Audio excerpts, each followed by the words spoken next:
हाय।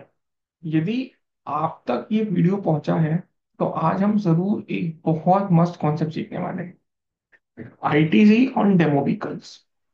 अब मैं ना इतने भारी भारी टर्म्स को यूज करने के पहले कुछ बेसिक बिजनेस की बातें करते हैं।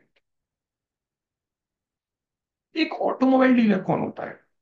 जो गाड़ियां बेचता है, जो कार्स की सेल करता है। उसका बिजनेस कैसे चलता है? वो आगे अलग अलग लोगों को कार सेल करता है। कभी संता को, कभी बंता को, कभी कांता को, कभी मेहता को। बिजनेस एक ही है, कार सेल करने का। अब जाहिर सी बात है, ऑटोमोबाइल डीलर कोई खुद तो बनाएगा नहीं। तो क्या ये भी कहीं पीछे से किसी मैन्युफैक्चरर से कार परचेज करेगा? हाँ। आप इसको ऐसे समझो कि ऑटोमोबाइल डीलर तो कोई प्राइवेट पर्सन हो गया, मेरे जैसा आदमी। बट मैन्युफैक्चरर कौन होता है? महिंद्रा, मारुति, ये लोग। तो यदि मैं एक ऑटो डीलर हूँ, ऑटोमोबाइल डीलर हूँ, तो मैं कुछ मैन्युफैक्चरर से गाड़ी खरीदता हूँ और आगे जो भी मेरे पास आता है मैं उसको गाड़ी बेच देता हूँ। ये एक ऑटोमोबाइल बिजनेस का समेशन है। अब हम इसमें थोड़ा सा जीएसटी के इकोसिस्टम में जाते हैं। इसमें जीएसटी का इफेक्ट क्या रहेगा, जीएसटी कैसे रोल प्ले करेगा उस। मैं एक ऑटोमोबाइल डीलर हूँ, मैं एक मैन्युफैक्चरर से गाड़ी खरीद रहा हूँ। सपोज करो 1 लाख की, उस पे जीएसटी दे रहा हूँ। करेक्ट है। जब मैं आगे संता को गाड़ी बेचूंगा तो मैं इस 1 लाख में जो मैंने मैन्युफैक्चरर से खरीदते समय 1 लाख रुपए पे किए थे, उसमें अपना प्रॉफिट मार्जिन ऐड करके संता को बेच दूंगा। सपोज करो मेरा प्रॉफिट मार्जिन भी 1 लाख रुपए, तो मैं 2 लाख पे जीएसटी ऐड करके आगे संता को बेच दूंगा। बिल्कुल। क्या आपको थोड़ा सा ऐसा लग रहा है कि ये 1 लाख पे 2 बार जीएसटी लग गया, डबल टैक्सेशन हो गया? जब एक ऑटोमोबाइल डीलर ने मैन्युफैक्चरर से कार परचेज करी, मैंने मैन्युफैक्चरर से कार परचेज करी 1 लाख रुपए पे, तब भी जीएसटी लगा। जब मैंने आगे संता को कार दी 2 लाख रुपए की, उस 2 लाख रुपए में 1 लाख रुपए तो मेरी भी कॉस्ट थी, जिसपे ऑलरेडी ऑलरेडी मैन्युफैक्चर को जीएसटी जा चुका है और मैन्युफैक्चर गवर्नमेंट को जीएसटी दे चुका है। बट संता को देते समय फिर से 2 लाख पे जीएसटी लगा।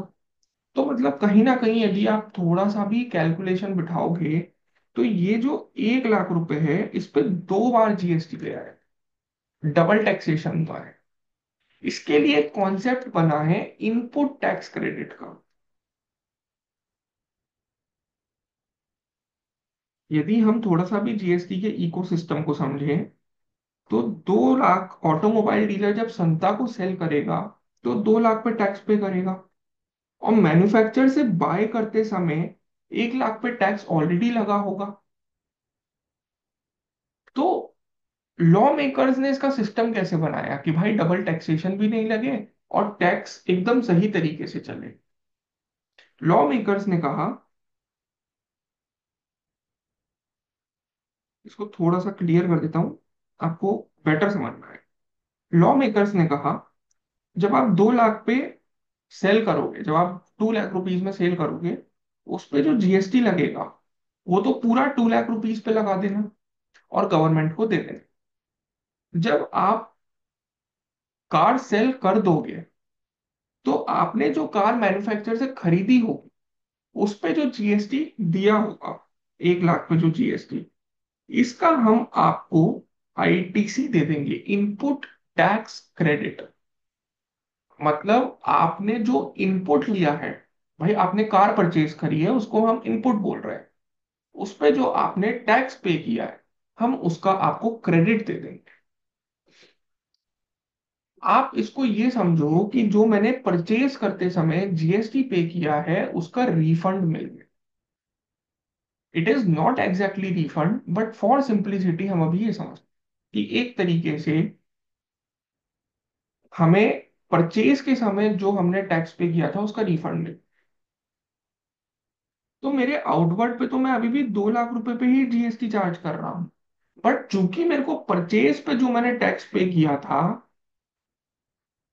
उसका क्रेडिट मिल रहा है, तो डबल टैक्सेशन की प्रॉब्लम सॉल्व हो गई। जीएसटी में यदि आपको कुछ भी समझना है तो सबसे इंपॉर्टेंट है आईटीसी का कॉन्सेप्ट। यदि आईटीसी नहीं होगा, अब सपोज यहाँ पे आईटीसी नहीं होता तो क्या होता? 3 लाख रुपए पे टैक्स लग जाता, मतलब कि 1 लाख रुपए पे 2 बार टैक्स लग जाता। यदि समझ में आया हो तो ठीक है, या यदि थोड़ा भी कॉम्प्लिकेटेड लग रहा है तो आप सिर्फ इतना ध्यान रखो, इनपुट टैक्स क्रेडिट की वजह से डबल टैक्सेशन नहीं लग रहा है, मतलब एक चीज पे 2 बार टैक्स नहीं लग रहा है। एक चीज पे 2 बार टैक्स लगने से उसकी कॉस्ट बढ़। तो इनपुट टैक्स क्रेडिट इतना इंपॉर्टेंट कॉन्सेप्ट है। क्या हम यहाँ तक का बेसिक समझ गए? ठीक है।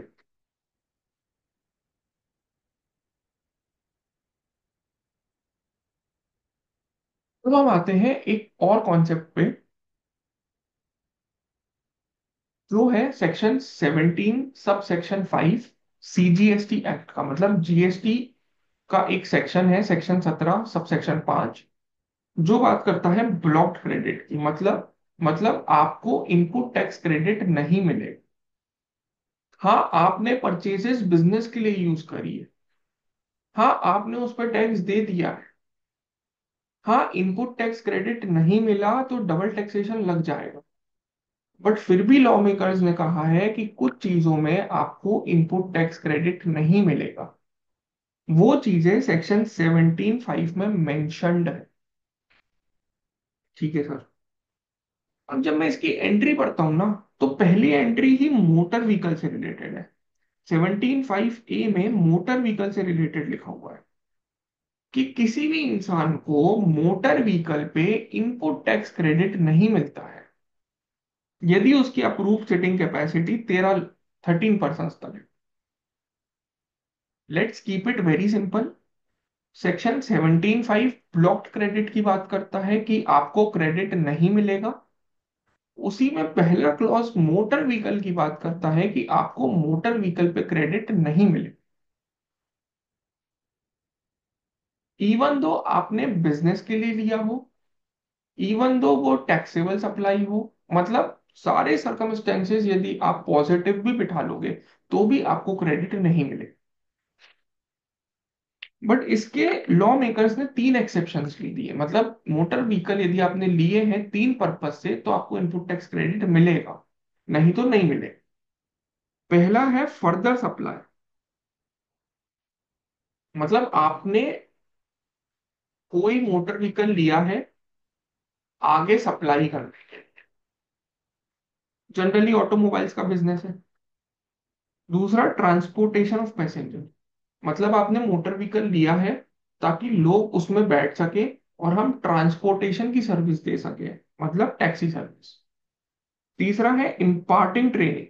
मतलब आपने मोटर व्हीकल लिया है ताकि आप उसमें गाड़ी चलाना सिखा सको आगे, मतलब ड्राइविंग।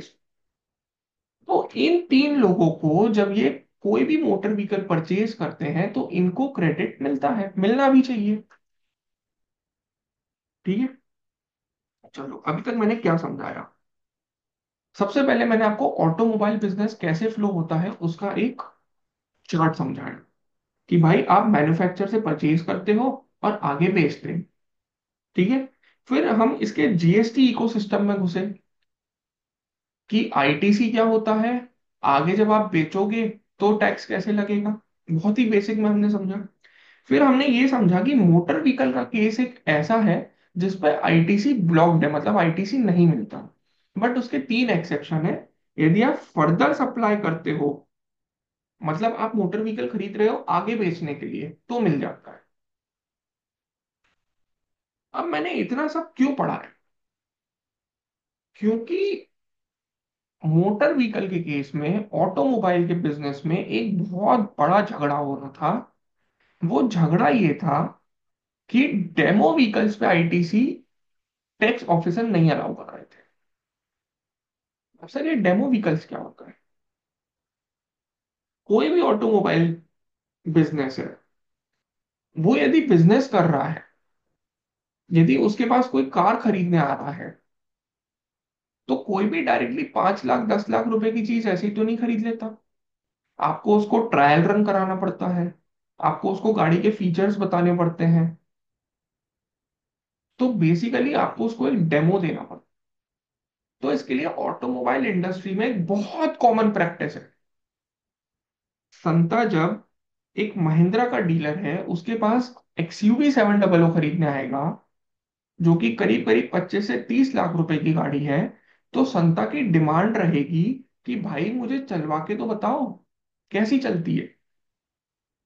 तो ऑटोमोबाइल इंडस्ट्री में बहुत कॉमन प्रैक्टिस है कि डेमो कार्स रखी जाती है। हर डीलर मैन्युफैक्चरर से कुछ कार खरीदता है, जो डेमो पर्पस के लिए खरीदी जाती है। अब इसमें क्या हुआ, महिंद्रा ने एक कार महिंद्रा को ऑटोमोबाइल डीलर को बेची। ये कार क्यों बेची? कि भाई आगे संता को सप्लाई करते। ठीक है, बट संता भी ऐसे तो खरीदता नहीं। तो महिंद्रा ने, तो ऑटोमोबाइल डीलर ने महिंद्रा से एक कार और खरीदी। ये महिंद्रा डेमो कार का सप्लाई कर रहा है। ऑटोमोबाइल डीलर ने ये कार महिंद्रा से इसलिए खरीदी कि भाई हम पहले संता को डेमो करवा देंगे, उसको पसंद आ जाएगी तो हम उसको बेच देंगे। आगे बनता को भी खरीदनी होगी तो हम इसी कार से डेमो करवा देंगे, फिर बेच देंगे। अब ऑटोमोबाइल डीलर ने सोचा कि यार जो मैं ये वाली कार खरीद रहा हूं, ये वाली कार, इसका तो मुझे आईटीसी मिल जाएगा। क्योंकि यहाँ पे लिखा हुआ है कि ठीक है मोटर व्हीकल ब्लॉक्ड है, बट यदि आप फर्दर सप्लाई कर रहे हो तो आपको उसका आईटीसी मिल जाएगा। तो यहाँ पे ऑटोमोबाइल डीलर सोच रहा है कि इस कार का तो मैं आगे फर्दर सप्लाई कर रहा हूं। अब झगड़ा हो गया कि क्या डेमो कार जो मैं महिंद्रा से खरीद रहा हूं, उसमें भी आईटीसी ले लूं? तो डीलर्स तो लेने लगे थे, और जीएसटी ऑफिसर्स को ये बात पसंद नहीं आ रही थी। इस पे बहुत ज्यादा कॉन्फ्लिक्ट हुआ। टैक्स ऑफिसर्स सेक्शन 73 सेक्शन 74 में डिमांड नोटिस निकाल देते थे, और फिर डिमांड निकाल देते थे कि भाई आपको तो नहीं मिले।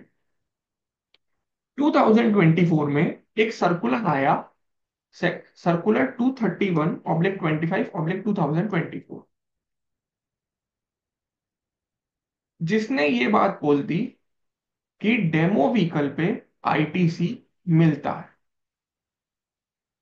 क्योंकि बिना डेमो व्हीकल के आप कार की फर्दर सप्लाई नहीं कर पाओगे। यहां पे क्या लिखा है, मोटर व्हीकल पे आईटीसी ब्लॉक्ड रहेगा, बट यदि वो मोटर व्हीकल का फर्दर सप्लाई हो रहा है तो आईटीसी मिलेगा। उस सर्कुलर का कहना है कि डेमो व्हीकल को आप फर्दर सप्लाई वाली कैटेगरी में ही मानो। आप ये मानो कि हम जो भी कार का फर्दर सप्लाई कर रहे हैं उसके लिए डेमो व्हीकल बहुत नेसेसरी चीज है।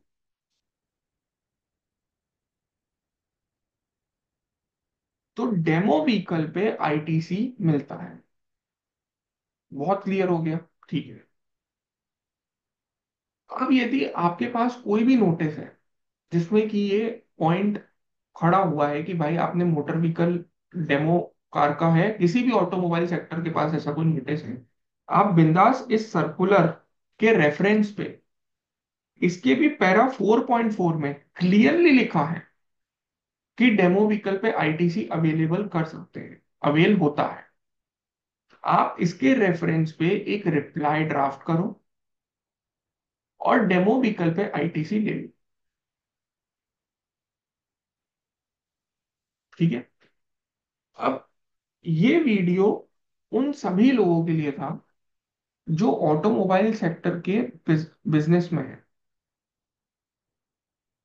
और यदि आपको डेमो व्हीकल से रिलेटेड बहुत बार डेमो व्हीकल से रिलेटेड बहुत बार आपको क्वेरीज आती है डिपार्टमेंट से, तो आपका शायद इससे थोड़ा बेस क्लियर हुआ हो।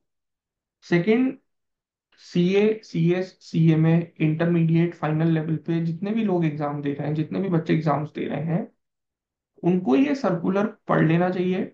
आपको एमसीक्यू में ये क्वेश्चन आ सकता है। इसी के साथ थैंक यू सो मच जिनने भी इन वीडियोस को देखा है। यदि आपको अच्छा लगा हो, आप दूसरों के साथ शेयर करिए। मेरी अगली कोशिश रहेगी किसी ऐसे टॉपिक पे फिर एक वीडियो लाने की जो कॉमन मैन और जीएसटी, कॉमन मैन को बहुत ज्यादा जिससे जीएसटी इंपॉर्टेंट होता है उस related. Thank you so much again.